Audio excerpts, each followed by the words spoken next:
Ashoka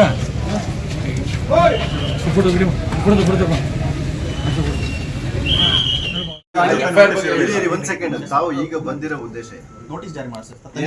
notice TNSS 35/3 41 yes sir ತನಿಖೆಗೆ ಹಾಜರಾಗಿ ಅಂತ ತೋರಿಸಿ ನೋಡೋಣ.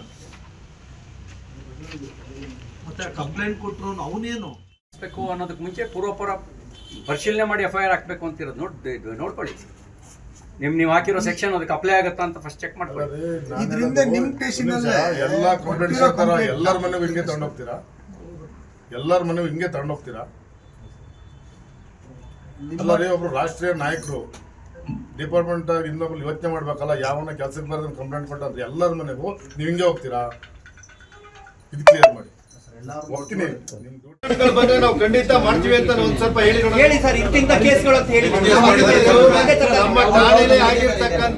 ತಮ್ಮ ಠಾಣೆಯಲ್ಲೇ ಬರೆದಿರ್ತಕ್ಕಂತ ದೂರು ಇದು. ಪೊಲೀಸರು ಬರ್ಸ್ಕೊಂಡಿರೋದಿದು. ಅವನು ಬರ್ಕ ಬಂದಿಲ್ಲ, ನೀವು ಬರ್ಸಿರೋದಿದು.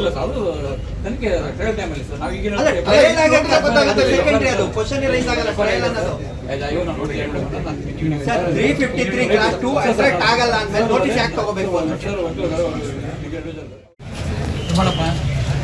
ಅಶೋಕ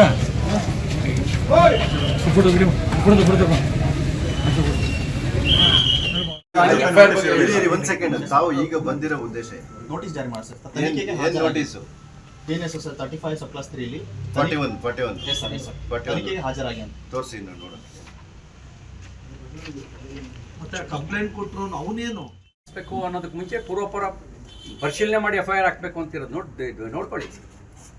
ನೀವು ಹಾಕಿರೋ ಸೆಕ್ಷನ್ ಅದಕ್ಕೆ ಅಪ್ಲೈ ಆಗುತ್ತಾ ಅಂತ ಫಸ್ಟ್ ಚೆಕ್ ಮಾಡ್ಕೊಳ್ಳಿ. ಇದರಿಂದ ನಿಮ್ಮ ಸ್ಟೇಷನ್ ಎಲ್ಲ ಕಂಪ್ಲೇಂಟ್ಸ್ ತರ ಎಲ್ಲರ ಮನೆಗೂ ಹಿಂಗೆ ತಗೊಂಡೋಗ್ತೀರಾ? ಎಲ್ಲರ ಮನೆಗೂ ಹಿಂಗೆ ತಗೊಂಡೋಗ್ತೀರಾ? ಎಲ್ಲರೇ ಒಬ್ರು ರಾಷ್ಟ್ರೀಯ ನಾಯಕರು ಡಿಪಾರ್ಟ್ಮೆಂಟ್ ಇನ್ನೊಬ್ರು ಯೋಚನೆ ಮಾಡ್ಬೇಕಲ್ಲ, ಯಾವನ್ನ ಕೆಲಸಕ್ಕೆ ಬರೋದನ್ನ ಕಂಪ್ಲೇಂಟ್ ಕೊಟ್ಟಂದ್ರೆ ಎಲ್ಲರ ಮನೆಗೂ ನೀವು ಹಿಂಗೆ ಹೋಗ್ತೀರಾ? ಇದು ಕ್ಲಿಯರ್ ಮಾಡಿ.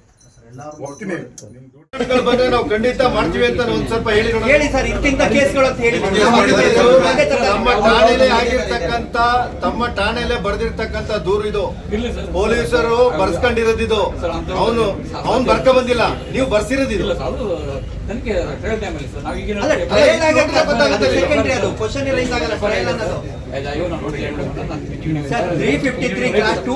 ಆಗಲ್ಲ ಅಂದ್ಮೇಲೆ ನೋಟಿಸ್ ಯಾಕೆ ತಗೋಬೇಕು ಅಂತ